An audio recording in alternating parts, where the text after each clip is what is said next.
Namaskar. A warm welcome to World News, an Indian perspective on All India Radio. This is Gaurav Sharma bringing glimpses of the major developments of the day from across the globe. The headlines. Prime Ministers of India and Denmark to hold virtual bilateral summit on 28th of September. WHO chief praises India's commitment to fight COVID-19 pandemic. Syria accuses Turkey of being the main sponsor of terror in the region. Pakistan opposition parties to boycott meeting on Gilgit-Baltistan elections, and tensions flare between Armenia and Azerbaijan over clashes in Nagorno-Karabakh region. Prime Minister Narendra Modi and his Danish counterpart Mette Frederiksen will be holding a virtual bilateral summit on Monday. An MOU in the field of intellectual property cooperation between India and Denmark will be signed on the occasion. Here's a report. The virtual bilateral summit will give an opportunity to the two leaders to comprehensively review the broad framework of the bilateral relationship in the context of the time-tested friendly ties between the two countries. The meeting will also give broad political direction for a strengthened and deepened collaborative partnership on key issues of mutual interest. A major outcome of the meeting will be the joining of International Solar Alliance (ISA) by Denmark. Bilateral trade in goods and services between India and Denmark has grown by 30.49% in 2019. Around 200 Danish companies have invested in India in sectors such as shipping, renewable energy, environment, agriculture, food processing, and smart urban development. Several major Danish companies have built new manufacturing factories under the Make in India scheme. Around 25 Indian companies are present in Denmark in IT, renewable energy, and engineering. This is Arun Mohan from News Desk for AR World News. The Director General of World Health Organization, Tedros Adhanom Ghebreyesus, has thanked the Prime Minister of India, Narendra Modi, for his speech at the UN General Assembly. In a tweet, the WHO DG thanked Mr. Modi for his commitment and solidarity in fight against the coronavirus pandemic. The WHO chief said that the COVID-19 pandemic can be ended only by mobilizing forces and resources jointly for the common good. In his address to the 75th session of the UN General Assembly on Saturday, Mr. Modi assured that India's vaccine production and delivery capacity will be used to help all in fighting the COVID pandemic. The U.S. President Donald Trump has nominated Judge Amy Coney Barrett as the new Justice of the Supreme Court. Today it is my honor to nominate one of our nation's most brilliant and gifted legal minds to the Supreme Court. She is a woman of unparalleled achievement, towering intellect, sterling credentials, and unyielding loyalty to the Constitution, Judge Amy Coney Barrett. Ms. Barrett is a former law clerk to the late right-wing Beacon Justice Antonin Scalia. If confirmed by the Senate, she would fill the seat vacated by liberal icon Ruth Bader Ginsburg. Ms. Barrett has been a federal judge for 3 years on the United States Court of Appeals for the 7th Circuit. Meanwhile, the U.S. Democratic presidential candidate Joe Biden urged the Senate to fill the vacancy only after the next president is elected. Syria's Foreign Minister Walid al-Muallim accused Turkey on Saturday of being one of the main sponsors of terror in the country and the region. He was speaking at the high-level meeting of the 75th UN General Assembly. Mr. al-Muallim said Turkey's policies and actions which threaten the security and stability of the whole region must be stopped. He also accused Turkey of moving terrorists and mercenaries from Syria to Libya and laying claim by force to energy resources in the Mediterranean. Malaysian Prime Minister Muhyiddin Yassin's ruling coalition has won a key state election today. The vote in the eastern Sabah state was widely seen as a referendum on his 7-month-old administration.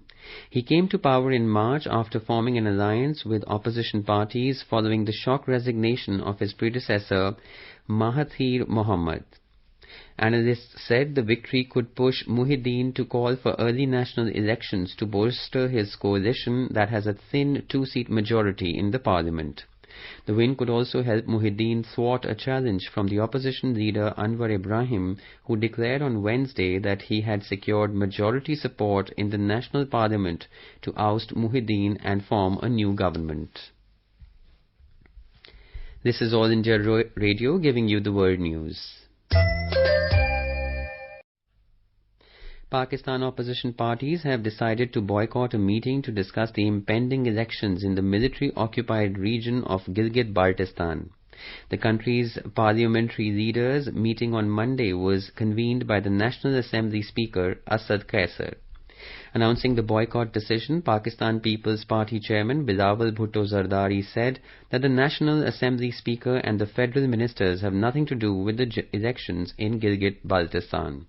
They condemned the interference of the federal government with elections and called for fair elections.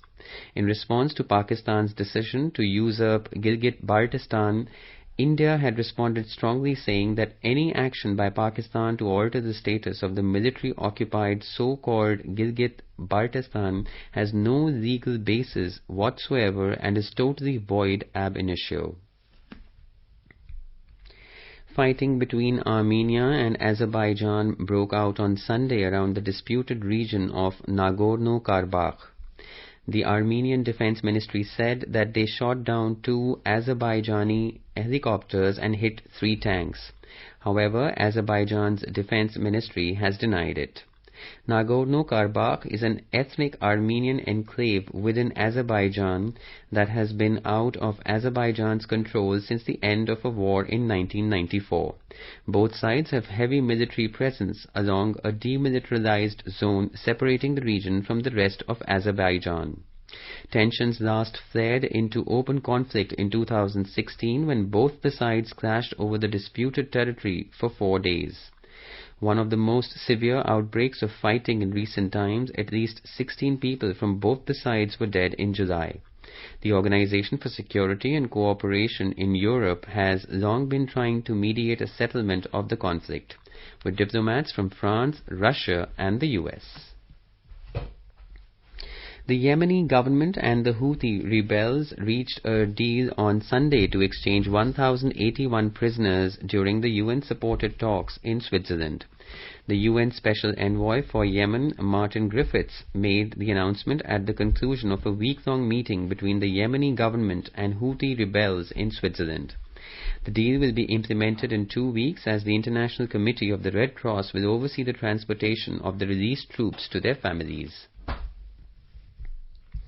Now let's take a look at the coronavirus updates from around the world. According to WHO data, the number of infected cases has crossed 32.73 million worldwide. Australia's second largest city, Melbourne, has eased lockdown restrictions, allowing most children to return to school from next month and sending more than 1 million people back to work. In India, COVID-19 recovery rate improved to an impressive 82.46% as the number of people having recuperated from the disease crossed 4.9 million.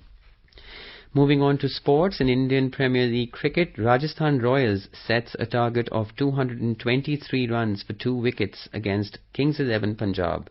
In its reply, Kings 11 Punjab has scored 112 for 2 wickets in 11 overs as per the latest reports. Lebanon's Prime Minister-designate resigned on Saturday amid a political impasse over government formation. The announcement by Mustafa Adib nearly a month after he was appointed to the job further delays the prospect of getting the foreign economic assistance needed to rescue the country from collapse. India is celebrating the 150th birth anniversary of Mahatma Gandhi. Before we end, let us listen to Vaishnav Jan by artists from the United Arab Emirates. Vaishnav Jan to tene kahiye je pije parai jaane re par dukhe upkar kare toye mana bimar